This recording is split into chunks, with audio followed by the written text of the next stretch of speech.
Birinci Qarabağ müharibəsi şəhidi İlham Cavadxanoğlu Rəciyevin anadan olmasının 60 illik yubileyi doğmaları tərəfindən qeyd olunub. İlham Rəciyev daim vətənə bağlılığı, cəsarəti və mərdliyi ilə seçilən insan olub.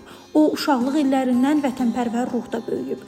Hər zaman torpağa və xalqa bağlı bir insan kimi tanınıb. Mənim də balam İlham, Rəciyev İlham Cavadxanoğlu 93-də gedib, vətən yolunda gedib, iki balasını, ailəsini, atasını, anasını qoyub vətəni seçdi.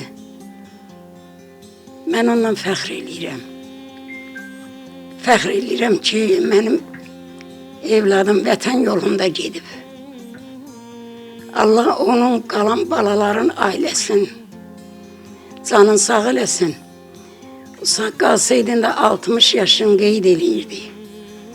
Bugünkü gündə onun mövlud günü mübarək olsun deyirəm. Qalan balalarıma can sağlığı, uzun ömür. Prezidentimizə, orada əskərlərimizə Allah can sağlığı versin. Qazilərimizə can sağlığı versin. Müharibə başlayan gündən İlham üçün ən böyük amal vətəni qorumaq olub. Birinci Qarabağ müharibəsi zamanı o Ağdam rayonunda və ətraf yaşayış məntəqələrində gedən qanlı döyüşlərdə məharətlə vuruşub. 1994-cü il aprelin 18-də Ağdamın Cəvahirli kəndində şəhidlik zirvəsinə ucalıb. Şükür Allaha ki, 44 günlük müharibədə vətənimizin düşmənlərdən torpaqları təmizləndi. Allah Teala bizim Ali Baş Komandana, Cənab Prezidentimizə can sağlığı qismət eləsin. Bizim döyüşçülərimiz, cəsur döyüşçülərimiz, şəhid olan bütün şəhidlərə Allah rəhmət eləsin. Qazilərimizə can sağlığı versin.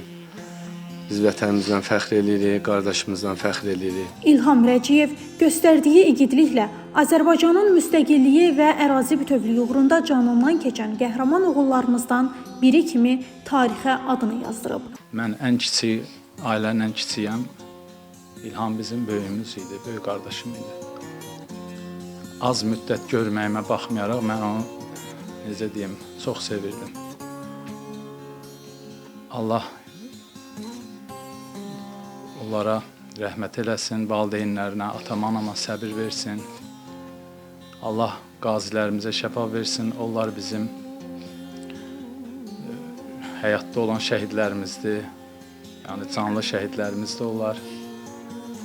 Allah vətənimizi, dövlətimizi, millətimizi qorusun. Bir daha müharibə ilə imtahan etməsin. Biz şəhidlər 44 günlük müharibədə çox itirdik. Öz bibimin oğlun, Xəlil, Hikməti, onlar 44 günlük müharibədə şəhid oldular. Allah onların atalarına, analarına səbir versin. Allah cəmi şəhidlərimizə rəhmət eləsin. Nə deyərdim bugünkü gündə? Kaş qardaşım aramızda olardı. Bugün İlham Rəciyevin əziz xatirəsi ailəsinin, yaxınlarının və bütün xalqımızın qəlbində yaşayır. Mən ondan fəxr eləyirəm. Bütün şəhidlərlə fəxr eləyirik. Yerləri cənnət olsun. İlham qəhrəman, igid, vətənpərvər, ailəsinə, valideynlərinə, böyüklərinə hörmət eləyən oğlanlardan idi. İlham çox gözəl insan idi. Şəhidimiz ailəli idi və iki qızı yadigar qalıb. Günay Hüseynova, Şəmistan Fikrətli, Elbrus İsmailov bugün informasiya proqramı üçün.